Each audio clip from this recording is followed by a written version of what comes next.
Dizem que a vida testa as pessoas quando o dinheiro entra em jogo. E naquela fazenda, perdida entre as montanhas de Minas Gerais, essa verdade se mostrou do jeito mais cruel possível.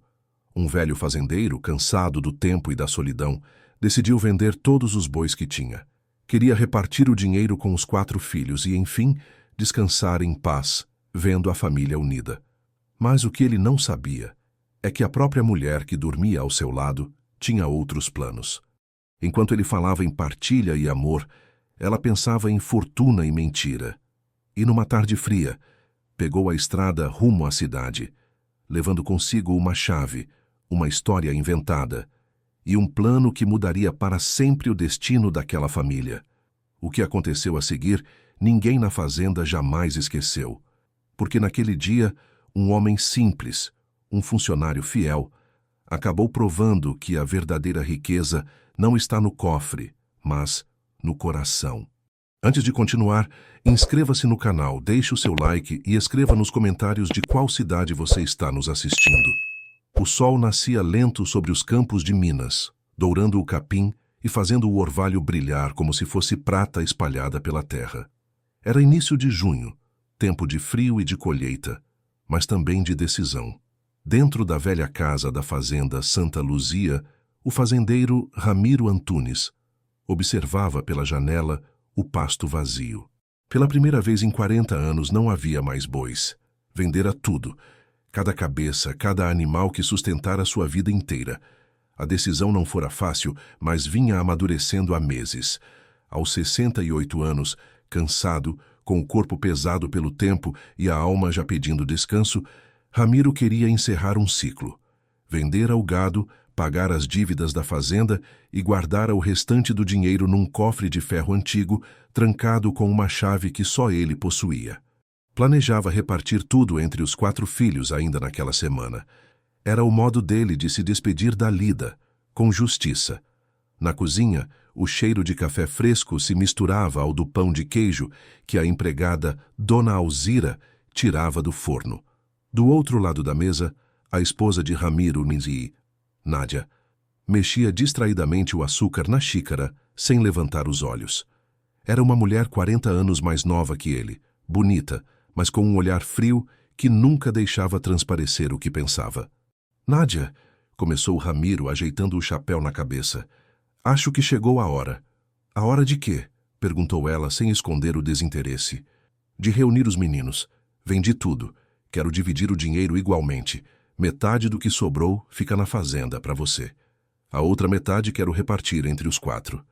Nádia pousou a colher sobre o pires com um leve estalo. O olhar dela mudou. Tudo isso assim, de uma vez? Perguntou, forçando um sorriso. E por que, Ramiro? Porque já dei o que tinha que dar. A vida foi boa comigo. Quero ver meus filhos em paz antes que Deus me chame. Ela assentiu, mas por dentro algo queimava.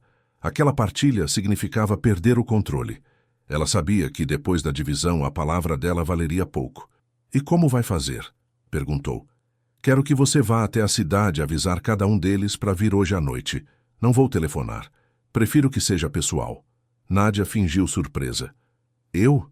Sozinha? Sim. Você sabe onde cada um mora, e eles vão escutar melhor se o pedido vier de você. O velho sorria com calma, acreditando na fidelidade da esposa. Mas ela já pensava em outro plano. Enquanto ele falava sobre justiça e família, Nádia calculava mentalmente o valor guardado no cofre. Quase R$1 milhão, fruto de anos de trabalho, suor e sacrifício. Tudo isso, e ele quer entregar assim de mão beijada? Pensou. Ramiro se levantou. Foi até o escritório e abriu a gaveta onde guardava a chave do cofre. Entregou-a para ela, sem imaginar o que estava por vir. Quando terminar de avisar os meninos, passa lá no banco e confere se está tudo certo. Guardei o comprovante da venda no cofre também. Ela pegou a chave com delicadeza, escondendo o brilho de ganância que lhe acendeu nos olhos. Pode deixar, Ramiro. Eu resolvo tudo. Ele a beijou na testa, como quem confia, e foi cuidar das galinhas no terreiro. Nádia ficou parada no meio da sala, com a chave apertada entre os dedos. O plano formou-se rápido. Se contasse aos filhos sobre a divisão, Logo todos estariam de volta à fazenda. Eles e suas esposas exigindo parte, discutindo e talvez até convencendo o velho a deixar o dinheiro sob responsabilidade deles. Mas se os afastasse, se criasse um mal-entendido, poderia ganhar tempo, tempo suficiente para agir. Ela pegou a bolsa, subiu na caminhonete e partiu estrada afora, levantando poeira. A cidade ficava a 20 quilômetros dali. O primeiro filho, Lucas, era o mais velho. Advogado, morava num sobrado perto da praça principal. Quando viu a madrasta estacionar, franziu o senho. Nunca se deram bem. "O que foi agora, Nádia?" perguntou, cruzando os braços na... Ela encenou um semblante preocupado. "É seu pai, Lucas. Ele passou mal de novo. Tá no hospital de Itajubá. Tá pedindo para você ir ver ele." "Hospital? Mas ele estava bem semana passada. Teve uma crise. Disse que queria ver os filhos." Lucas suspirou. "Olha, Nádia, eu tô cheio de processos, audiência amanhã. E, sinceramente, se for para pedir dinheiro, não vai dar. Tô endividado até o pescoço." "Não é dinheiro", mentiu ela, com um toque teatral. "É presença. Pois diga que mando lembranças." E fechou a porta sem olhar para trás. Nádia engoliu o ódio e seguiu para o segundo endereço. O segundo filho, André, vivia com a esposa numa casa simples, dono de uma pequena oficina mecânica.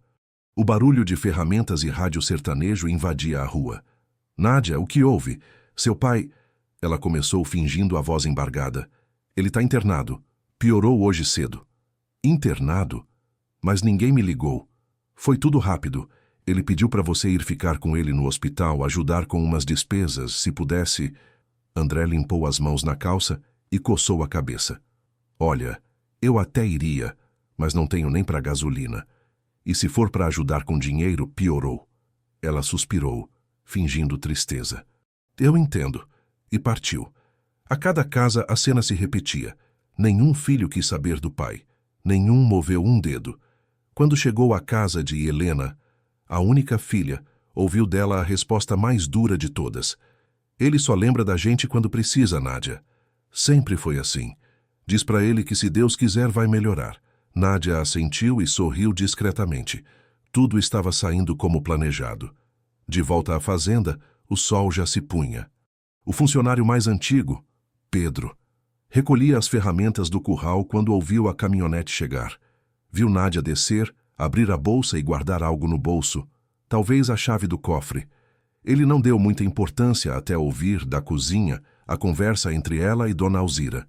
"E os meninos?" perguntou a empregada.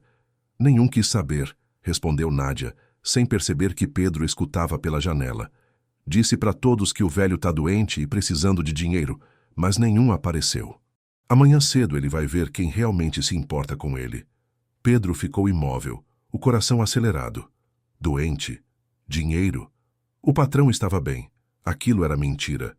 Enquanto a noite descia sobre a fazenda, Pedro tomou uma decisão que mudaria o rumo de tudo. A noite caiu pesada sobre a fazenda. O vento assobiava por entre as árvores e fazia bater as janelas da casa grande. Pedro, o funcionário mais antigo, não conseguiu dormir. O que ouvira de Nádia não lhe saía da cabeça. Conhecia o patrão havia 20 anos, vira os filhos crescerem e sabia bem que Ramiro não estava doente. Aquela história não fazia sentido algum. Tomado por um pressentimento, Pedro resolveu bater à porta do quarto de Ramiro. "Seu Ramiro, tá acordado?" Do outro lado, o velho respondeu com voz firme. "Tô sim, Pedro, que foi?"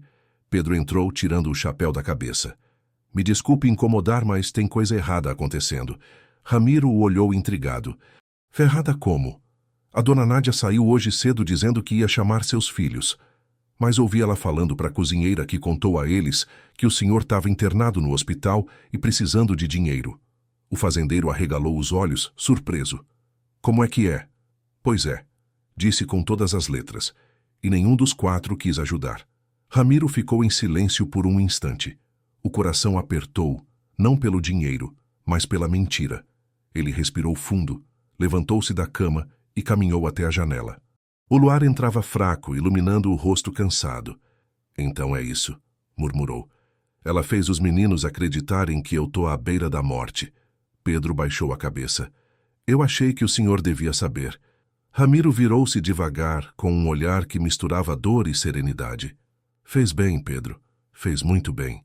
Sentou-se na beira da cama e ficou alguns segundos pensativo. Então disse num tom mais baixo: sabe o que é pior? Não é a mentira dela. É o fato de nenhum deles ter vindo. Nenhum. Pedro tentou consolar. O senhor sabe como é. O pessoal da cidade vive correndo. Ramiro deu um sorriso amargo. Correndo atrás do quê, Pedro? Do que o dinheiro compra. Pois bem, é justamente o dinheiro que vai mostrar quem eles são. O velho levantou-se e abriu a gaveta do criado mudo. Tirou um envelope amarelado e o colocou sobre a mesa. Aqui está o Novo Testamento, que eu ia assinar amanhã. Mas agora vou fazer umas mudanças. Pedro, sem entender, perguntou: o senhor vai mesmo repartir o dinheiro? Vou. Só que de outro jeito. O funcionário não insistiu.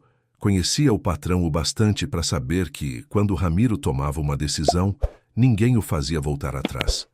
Na manhã seguinte, Nádia apareceu na cozinha com ares de vitória. Vestia roupa nova, perfume caro e um sorriso satisfeito. E então, Ramiro, disse ela, servindo o café. Consegui falar com todos. Conseguiu? Ele perguntou, fingindo ingenuidade. E vem hoje à noite? Não, respondeu rápido, disfarçando. Disseram que não podem, muito trabalho. Ramiro fingiu resignação. Eu já imaginava, mas tudo bem. A gente faz a reunião só nós dois, então. Ela sorriu, acreditando que o plano dera certo. Mas Pedro, no curral, observava tudo à distância. Durante o dia, o velho pediu a Pedro que fosse até a cidade. Quero que vá no cartório e chame o doutor Afonso, o tabelião. Diz para ele vir aqui à noite. Que não comenta com ninguém, entendeu? Pedro assentiu. Pode deixar, seu Ramiro. Quando o funcionário partiu montado no cavalo, Nádia o viu pela janela. Onde é que esse caboclo vai tão apressado? Murmurou desconfiada. Mas Ramiro logo interveio. Mandei buscar umas assinaturas para regularizar os papéis da fazenda. Ela acreditou. Enquanto isso, Pedro encontrou o tabelião na cidade e explicou a situação. Doutor, o patrão quer refazer o testamento. Hoje mesmo. O tabelião estranhou a urgência, mas conhecia o temperamento do fazendeiro. Tudo bem, diga que estarei lá antes do anoitecer. Pedro voltou correndo, com o coração leve. À tarde, o clima na fazenda era de aparente calmaria. Nádia arrumava a mesa com talheres de prata como se esperasse convidados. Ramiro lia no alpendre, mas os olhos estavam longe. Pouco antes do pôr do sol, o tabelião chegou com uma pasta de documentos. Entre, Afonso. Vamos resolver isso logo. Nádia ficou confusa. O que é isso, Ramiro? Assuntos da fazenda, nada demais. Ela se retirou, mas ficou escutando atrás da porta. O velho ditava calmamente cada cláusula. A metade do valor obtido na venda do gado deverá permanecer aplicada em nome de Nádia Antunes, minha esposa. A outra metade será doada integralmente a Pedro de Souza, funcionário desta propriedade há mais de 20 anos, por lealdade e dedicação. O tabelião levantou os olhos, surpreso. Tem certeza, Ramiro? Absoluta. Do outro lado da porta, Nádia empalideceu. O sangue lhe subiu à cabeça. Ela conteve o grito, mas as mãos tremiam. Ramiro assinou o documento, carimbou e o guardou no envelope. Está feito, Afonso. E peço que registre amanhã cedo. Como desejar. Quando o tabelião se foi, Nádia entrou furiosa. O que é isso, Ramiro? Vai deixar tudo para esse peão? Ele respondeu com voz tranquila. Não é tudo. Você ficou com a metade. Metade? Gritou. Eu que sempre estive aqui cuidando de você, e agora vai dar dinheiro para um empregado. Ramiro se levantou, olhou bem nos olhos dela e disse, porque foi ele quem cuidou de mim de verdade. Nádia cerrou os punhos. Isso é loucura. Loucura é acreditar que a mentira não tem volta. Ela não respondeu. Saiu pisando firme, batendo a porta, enquanto o velho voltava a sentar na cadeira. Do lado de fora, o vento soprava forte, como se anunciasse o que ainda estava por vir. A notícia correu como poeira em estrada seca. Não foi por telefone nem por bilhete. Foi pelo boato que nasce nas esquinas, atravessa a barbearia, pousa na venda e chega à oficina, ao escritório, à varanda onde a vizinhança toma café.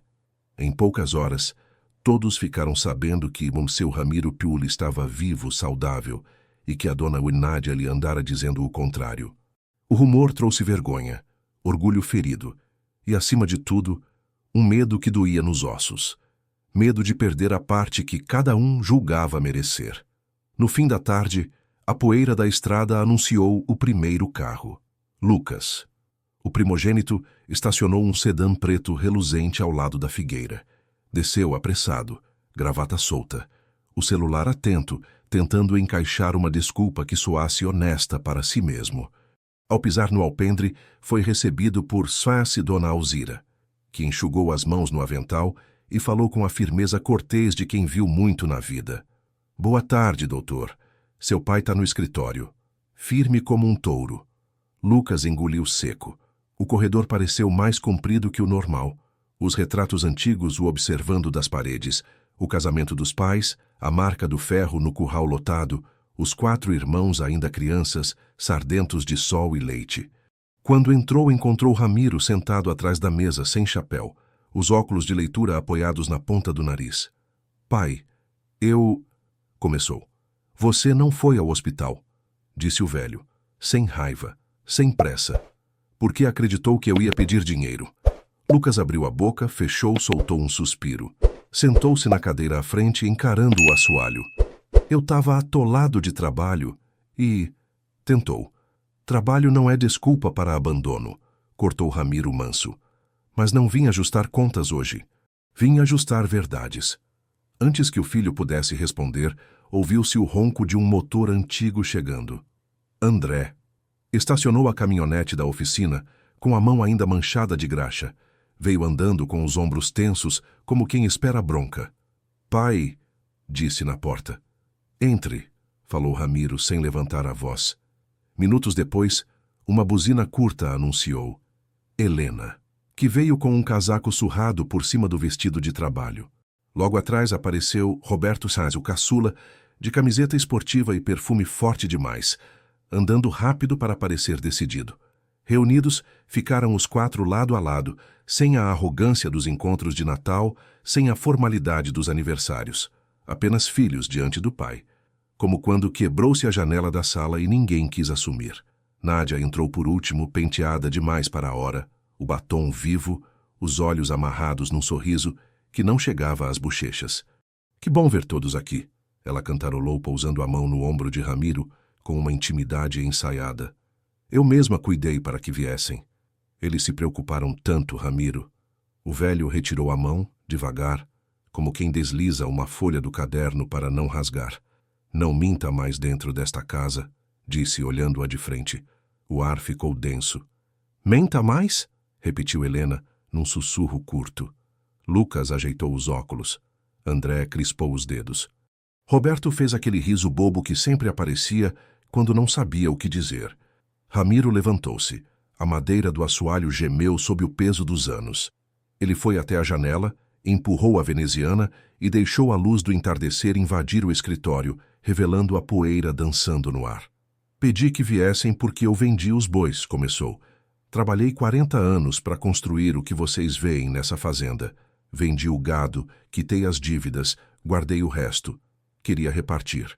Metade para Nádia, metade entre vocês 4. Os irmãos se entreolharam. Era a primeira vez que ouviam o plano em voz alta.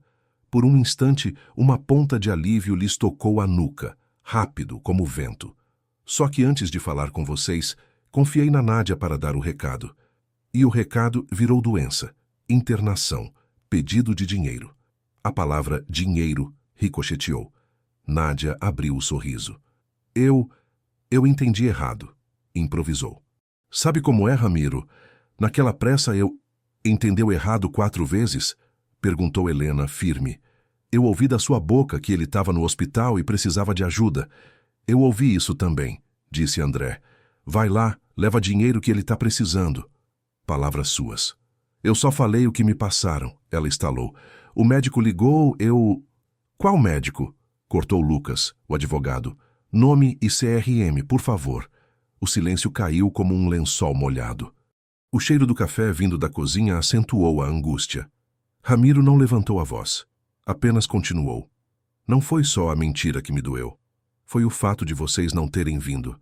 Não deixaram tudo de lado nem por uma hora, nem ao menos para conferir se era verdade. Ele respirou. E aí entrou nessa história um homem que ninguém vê, porque se acostumou a vê-lo sempre. Pedro. Como se fosse chamado pelo nome, Pedro apareceu à porta, chapéu na mão, o rosto sóbrio de quem prefere o silêncio ao palco. Foi ele quem bateu na minha porta de madrugada para dizer o que tinha acontecido, disse Ramiro. Foi ele quem foi até o cartório. Foi ele quem ouviu, sem querer, a conversa que desmentia a doença que eu nunca tive. André olhou para Pedro desconcertado. Roberto baixou os olhos. Helena respirou fundo. Pai, eu errei, disse o primogênito por fim. Eu devia ter vindo. Eu também, fez André. Não era questão de gasolina, era de vergonha. Eu acreditei no que me disseram, falou Helena sincera. Só isso. Acreditei na palavra errada. E eu... Roberto tentou juntar as palavras, mas só conseguiu um desculpa. Ramiro assentiu, o olhar endurecido pelo afeto. A verdade, enfim, estava posta na mesa. Nádia, acuada, tentou inverter o tabuleiro. E desde quando esse peão vale mais do que a família? Apontou Venenosa. Estamos falando de herança, Ramiro. De justiça, eles são seus filhos. Justiça? Perguntou o velho. E o timbre da voz pela primeira vez trouxe o peso do martelo no balcão. Justiça é dar a quem esteve quando ninguém mais esteve. Justiça é reconhecer caráter. Justiça não é prêmio por sobrenome. Ela deu um passo à frente como quem vai lançar a última carta. Pois então, mostre essa tal justiça. Diga quanto cada um vai levar. Diga quem fica com a casa, com a terra, com o dinheiro da venda. Ramiro se moveu com calma. Abriu a gaveta, tirou um envelope pardo e o pousou sobre a mesa. Dentro, o testamento novinho, as assinaturas frescas, o carimbo ainda brilhando. Chamei o tabelião, disse. As coisas estão registradas. Os 4 filhos prenderam a respiração. Nádia afundou as unhas na palma da mão. Pedro, na porta, parecia pronto para sair por pudor. Mas ficou, porque o nome dele estava de algum modo gravado naquele papel. Antes de ler, continuou Ramiro, tenho algo a dizer. Não quero ninguém nessa família por interesse. Se for para ficar perto de mim por dinheiro, a porteira está aberta. Se for para me respeitar pelo que sou, a cadeira está posta. Ele desdobrou o documento. O papel fez um som seco, que ecoou pelo cômodo como o estalo do laço no curral vazio.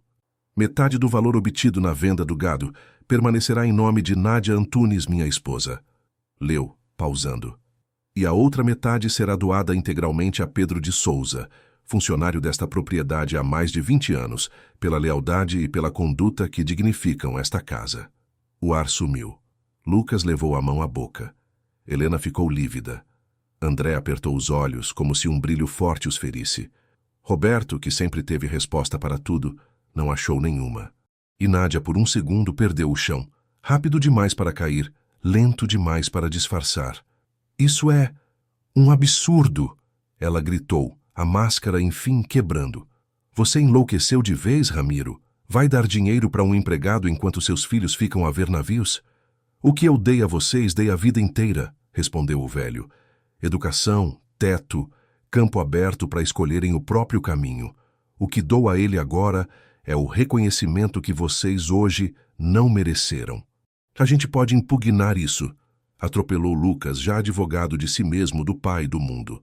Podemos alegar incapacidade, coação, erro material. Não há incapacidade, nem coação, nem erro, cortou Ramiro seco. Há apenas uma verdade que você não quis olhar. Então, antes que qualquer outra palavra acendesse mais fogo, uma batida na porta do escritório, 3 toques curtos, apreensivos, trouxe a cozinha inteira para dentro do coração de todos. Dona Alzira, nervosa, com um bilhete amarrotado nas mãos. Seu Ramiro, chegou isso aqui agora. O moço do banco trouxe. É urgente, disse ele. Ramiro pegou o papel, leu, e seu rosto mudou de cor. O silêncio ficou mais espesso. Os filhos se inclinaram, tentando adivinhar com os olhos. Nádia deu um passo ansiosa. O que foi, Ramiro? Ela forçou. O velho ergueu o olhar pesado. O cofre foi aberto. Hoje, à tarde. A sala congelou. Pedro fechou a mão sem perceber. Lucas e André trocaram um olhar instantâneo. Helena segurou o encosto da cadeira. Nádia, por um piscar de olhos, pareceu esquecer de respirar. Aberto por quem? Perguntou Roberto, a voz falhando. Ramiro não respondeu. Ele apenas virou-se lentamente para a esposa, e pela primeira vez naquela noite, seu olhar deixou de ser manso. A tensão na sala era quase palpável. O relógio de parede marcava 8 da noite, mas o tempo parecia ter parado dentro da casa grande. Ninguém ousava se mover. Ramiro ainda segurava o bilhete nas mãos, e a chama do lampião tremulava, projetando sombras irregulares nas paredes. O cofre foi aberto, repetiu ele devagar, como quem mastiga a frase. E só uma pessoa tinha a chave. Nádia recuou meio passo, tentando manter a voz firme. Deve ter sido algum funcionário, Ramiro. Essa casa vive cheia de gente entrando e saindo. Não, respondeu o velho. Só eu e você sabíamos onde a chave ficava. Pedro, calado num canto, observava cada gesto. O suor escorria pela testa de André. Helena apertava o terço que trazia na bolsa. Lucas olhava para o pai e percebia que aquela calma não era boa. Era o tipo de calma que vem antes da tempestade. O senhor quer dizer que o dinheiro sumiu? Perguntou Roberto num fio de voz. Ainda não sei, respondeu Ramiro. Mas vou descobrir. Ele virou-se para Pedro. Traga a lanterna. Vamos até o escritório. O som dos passos ecoou pelo corredor. A casa, tão cheia minutos antes, ficou em silêncio. Nádia ficou para trás, com o olhar perdido, o batom manchado no canto da boca e as mãos trêmulas. Quando Ramiro abriu a porta do escritório, o cheiro de madeira e poeira tomou o ar. O cofre embutido na parede estava entreaberto. A fechadura parecia intacta. Dentro restavam apenas papéis e envelopes vazios. Pedro iluminou com a lanterna, a luz amarelada tremendo sobre as sombras. O dinheiro não está aqui, seu Ramiro. O velho assentiu sem demonstrar surpresa. Eu já imaginava. Pegou uma cadeira e sentou-se, como quem carrega séculos nos ombros. Sabe, Pedro, às vezes o castigo vem antes da sentença. A Nádia cavou o próprio buraco quando escolheu mentir. Pedro hesitou. O senhor vai chamar a polícia? Ainda não, respondeu Ramiro. Antes quero ver até onde ela vai. De volta à sala, os filhos aguardavam em silêncio. Quando Ramiro reapareceu, o semblante dele era outro. O dinheiro sumiu, disse direto. E eu sei quem levou. Nádia deu um salto teatral. Tá me acusando sem prova nenhuma? A única prova que preciso é a verdade, retrucou ele. E essa você já mostrou quem é. Ela riu nervosa, tentando recuperar o controle. Ah, por favor, eu? Roubar você? Logo eu que fiquei aqui todos esses anos cuidando da casa? Cuidando do quê? Interrompeu Helena, com um olhar cortante. Da casa ou do cofre? Nádia se virou para ela, os olhos faiscando. Você sempre me invejou, garota, desde o dia em que seu pai me trouxe para cá. Invejar o quê? Rebateu Helena. Uma mulher que só pensa em dinheiro? Os dois irmãos tentaram intervir, mas Ramiro levantou a mão. Chega, ordenou com voz grave. Nádia, a partir de amanhã você vai sair dessa fazenda. E se tentar levar um centavo do que não é seu, vai responder na justiça. Ela arregalou os olhos. Você não pode me expulsar assim. Eu sou sua esposa. Sou dono desta terra, respondeu ele, e dono das minhas decisões. A mulher cerrou os dentes, respirando pesado. E acha que eu vou embora de mãos abanando? Você me deve, Ramiro. Eu te dei anos da minha vida. O que você me deu foi mentira, respondeu o velho firme.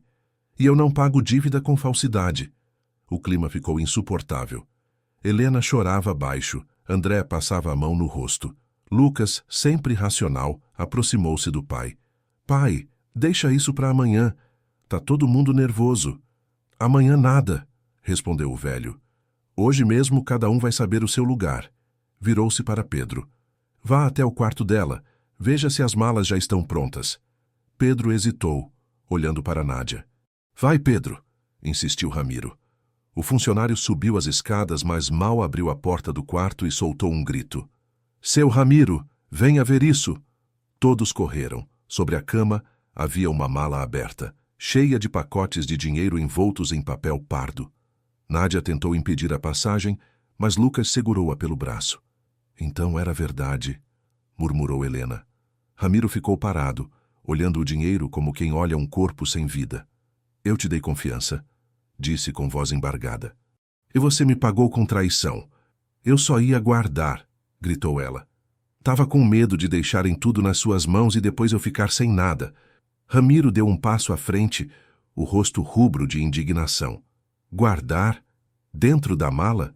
E pronta para ir embora? Ela tentou responder, mas as palavras se perderam. Chega, disse o velho por fim. Pedro, leve essa mala para o escritório. Amanhã cedo o banco vem recolher. E quanto a você, Nádia, vai sair daqui antes do amanhecer. A mulher arregalou os olhos, mas percebeu que não havia mais nada a fazer. Nenhum dos filhos a defendeu. Ramiro se virou e desceu as escadas em silêncio. No terreiro, a lua alta iluminava os campos vazios. O vento gelado batia no rosto dele, trazendo o cheiro distante do curral. Pedro se aproximou respeitoso. O senhor fez o que era certo, seu Ramiro. O certo, Pedro. Às vezes dói mais que o errado, respondeu o velho, olhando o horizonte. Mas é ele que deixa a gente dormir em paz. Naquela noite ninguém dormiu. Nádia chorava no quarto. Os filhos se envergonhavam no silêncio. E Pedro, sozinho no galpão, pensava em como a lealdade pode mudar o destino de um homem simples. O galo cantou antes do tempo, anunciando o fim de uma era na fazenda Santa Luzia. E enquanto o sol nascia tingindo de laranja o campo vazio, Ramiro tomou o café da manhã olhando o cofre aberto, e pela primeira vez em muitos anos sentiu que a justiça tinha voltado para casa. O sol nascia tímido, pintando de ouro os telhados da fazenda Santa Luzia. O ar ainda cheirava a café fresco e terra molhada. Ramiro acordara cedo, mas não por costume. Era inquietação. Dormira pouco, ruminando lembranças como quem tenta decifrar a própria alma. Na varanda, o velho observava os campos vazios, onde antes pastava o gado que sustentara sua vida. Agora só restava o silêncio, cortado pelo canto distante dos galos. Pedro se aproximou, chapéu nas mãos. Bom dia, seu Ramiro. Bom dia, Pedro. Dormiu? Quase nada, mas tô firme. O velho sorriu de leve. Eu também. No fundo, a gente dorme menos quando entende demais as pessoas. Pedro assentiu, olhando o horizonte. E o que vai fazer com os meninos? Ramiro demorou alguns segundos para responder. Não sei ainda. Ontem à noite eu estava com raiva. Mas a raiva é como o fogo. Se a gente não apaga, queima o que tem de bom também. Silêncio. Só o barulho do vento. Eles erraram, continuou o fazendeiro. Mas eu também errei. Criei os filhos para ter estudo, conforto, mas esqueci de ensinar o valor de uma palavra. Talvez o erro tenha começado comigo. Pedro olhou o patrão com respeito. Mesmo assim, o senhor tentou fazer o certo. Isso já é mais do que muita gente. Ramiro sorriu, triste. Tentei sim, mas agora preciso ir além. Hoje à noite quero todos reunidos outra vez. O senhor vai desfazer o testamento? O velho pensou um pouco e respondeu. Não. Vou explicá-lo melhor. Na casa o clima era outro. Nádia se arrumava apressada, colocando as últimas coisas na mala. O rosto dela, outrora altivo, agora refletia cansaço e medo. Helena a observava de longe, encostada na porta. Tá indo embora mesmo, Nádia? A mulher não respondeu. Apenas fechou o zíper da mala com força. Eu nunca te desejei mal, disse Helena. Só queria que tivesse sido sincera. Nádia respirou fundo, sem encarar a enteada. Sinceridade não enche prato, menina. O mundo é dos espertos. Helena respondeu com calma. Pode ser, mas é dos justos que Deus não se esquece.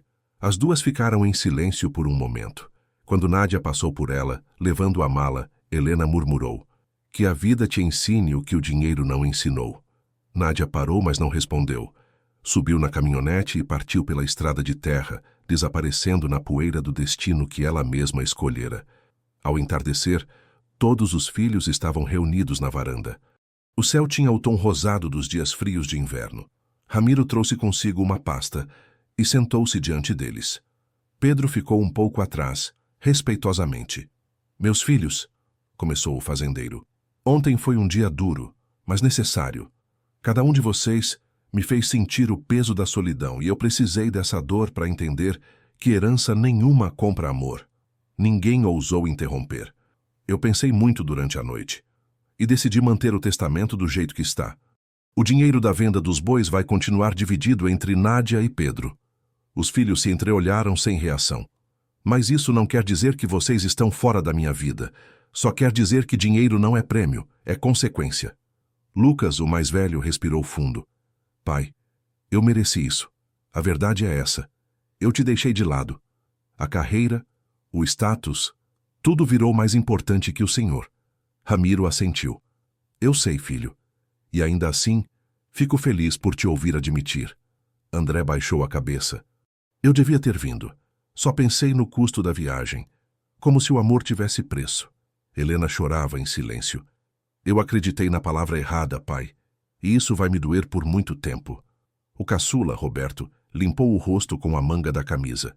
Eu vivi achando que o senhor era imortal, que ia estar sempre ali quando eu quisesse.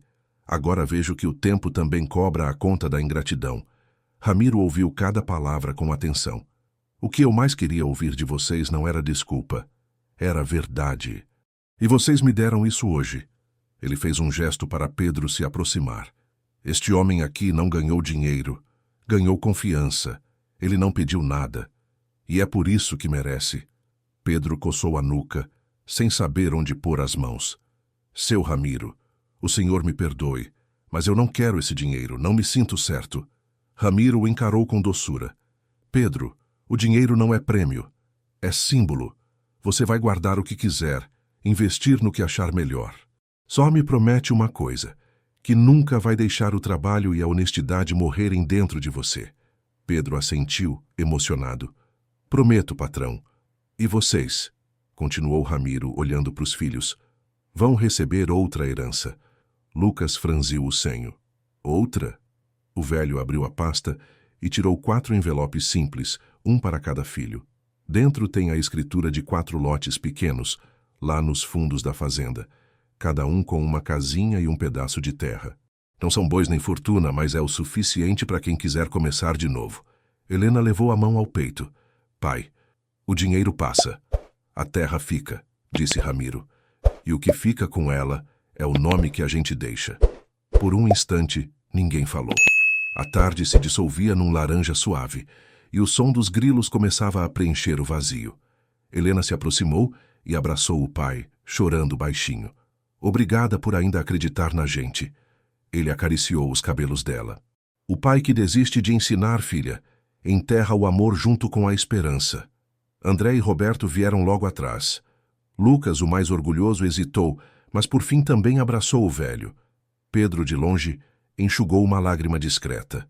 Naquela noite, a fazenda Santa Luzia voltou a ter som de vida. O cheiro de café, o barulho da lenha queimando e as risadas tímidas quebravam o silêncio de dias pesados. Era como se cada um tivesse recuperado algo que o dinheiro nunca compraria, o sentido de família.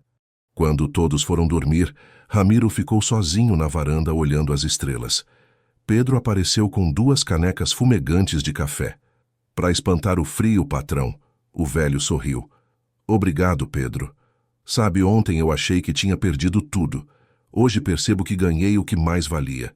E o que seria isso? Perguntou o funcionário. A certeza de que ainda há gente boa nesse mundo, respondeu Ramiro, olhando o céu. E de que o coração de um homem vale mais que qualquer boi. O tempo passou como passa o vento no alto das montanhas, leve, constante, sem pedir licença. Fazia 3 meses, desde aquela noite em que tudo mudara. A fazenda Santa Luzia, antes repleta de tensão e desconfiança, havia voltado a ser o que Ramiro sempre sonhara. Um lar de paz e trabalho honesto. As manhãs voltaram a ter cheiro de pão de queijo, de lenha queimando no fogão e de café passado na hora. O riso, que há muito se calara entre as paredes, agora se misturava ao canto dos galos e ao mugido distante das poucas vacas que restaram. Ramiro voltara a caminhar devagar pelo terreiro, cumprimentando cada funcionário pelo nome, como sempre fizera quando era jovem. Pedro, ao lado dele, cuidava de tudo com dedicação. O dinheiro que recebera do patrão fora usado para reformar o curral, comprar novas ferramentas e levantar uma casinha simples ao lado do pomar. Nada de luxo, nada de desperdício, só dignidade. Certa manhã, Helena apareceu trazendo flores colhidas no quintal. Pai, trouxe umas margaridas para enfeitar a varanda. Obrigado, filha. A casa anda mais bonita desde que você voltou. Helena sorriu. A casa ficou mais bonita porque o senhor voltou a sorrir. Ramiro riu de leve, ajeitando o chapéu. O sorriso da gente vem quando o peso do coração vai embora, minha filha. Do outro lado do terreiro, André e Roberto consertavam a cerca. Lucas, o advogado, havia deixado o escritório na cidade e voltara a viver parte da semana ali, ajudando nas contas da fazenda. Ninguém falou em dinheiro desde aquele dia. O assunto morrera como morre uma tempestade, depois de varrer o que precisava limpar.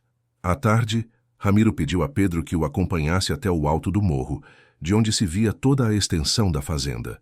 Subiram devagar, com o sol descendo sobre o pasto vazio. Lá de cima, o velho observou o campo onde antes pastava o gado e, por um instante, pareceu voltar no tempo. Sabe, Pedro, quando vendi os bois, achei que estava vendendo a alma da fazenda. E vendeu? Perguntou o funcionário curioso. Não, respondeu Ramiro, sorrindo.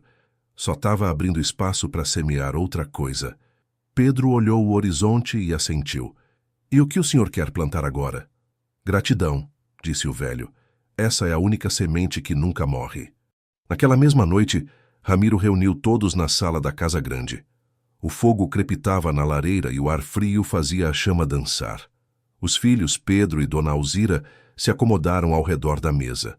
O velho abriu um caderno de capa marrom, seu antigo diário, e começou a ler. Quem vive de guardar rancor morre de solidão.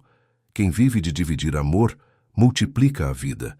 E quem trabalha com honestidade nunca perde, mesmo quando parece que perdeu. Ele fechou o caderno e olhou para os filhos. Essa é a herança que quero deixar. O dinheiro um dia acaba. A terra um dia passa para outras mãos. Mas o que fica é o que a gente foi. Helena segurou a mão do pai. E o senhor foi um homem justo. Lucas, emocionado, completou. E nós fomos tolos, mas aprendemos. Ramiro sorriu.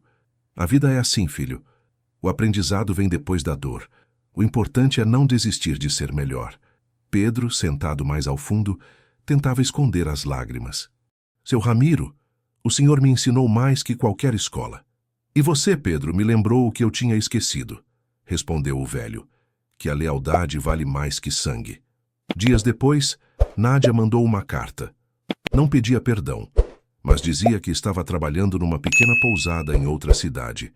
Dizia que lembrava de Ramiro todos os dias e que, no fundo, sabia que ele tinha razão. O velho leu a carta em silêncio, dobrou-a e guardou no diário. Que ela encontre o caminho dela, disse apenas. O erro também pode ser professor se a pessoa quiser aprender. Com o passar dos meses, a fazenda Santa Luzia floresceu de novo. Os 4 filhos, agora reconciliados, ajudavam o pai e Pedro nas tarefas. Não havia luxo, mas havia harmonia. Os almoços de domingo voltaram, o fogão a lenha nunca mais se apagou e o velho Ramiro tornou-se uma espécie de lenda viva entre os vizinhos. Diziam que ele havia vencido a pior das batalhas, a do ego e da ganância. Certa tarde, um jornalista da rádio local foi até a fazenda para entrevistá-lo. Seu Ramiro, qual é o segredo para uma vida bem vivida? O velho pensou um pouco e respondeu. O segredo é simples, moço. Nunca medir o valor das pessoas pelo peso do dinheiro. Quem faz isso acaba pobre, mesmo cercado de ouro. No último capítulo de sua história, Ramiro já não andava tão rápido, mas o olhar permanecia firme.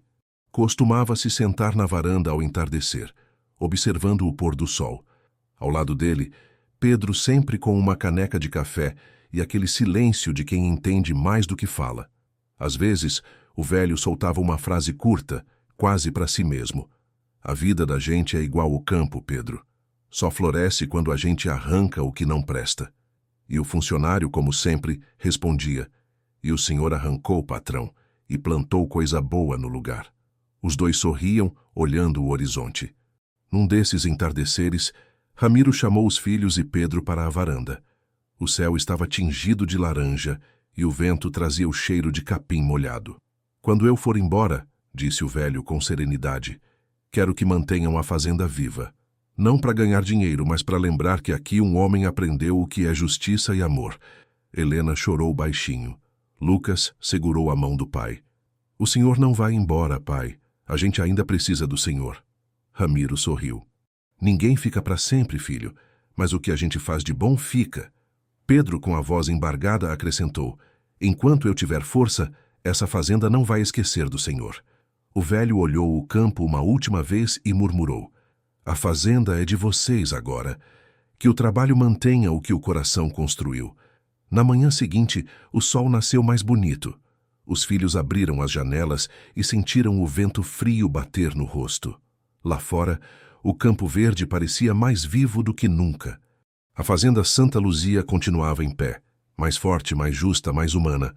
Pedro, com o chapéu na mão e o olhar voltado para o céu, disse em voz baixa: missão cumprida, patrão. E naquele instante, o canto dos galos ecoou pelo vale, como se o próprio tempo tivesse parado para homenagear o homem que entendeu que a verdadeira herança não se mede em dinheiro, mas em caráter. Quem mente por ganância perde o que o dinheiro não compra. Quem serve com lealdade colhe o respeito que nem o tempo rouba. E quem reparte o que tem em vida deixa o coração dos outros mais rico do que qualquer testamento. Finalmente, chegamos ao fim desta história. Estou extremamente feliz por você ter chegado até aqui. Muito obrigado por assistir. Comente abaixo o que você achou e qual foi a melhor ou pior parte. Não se esqueça de se inscrever. Até a próxima.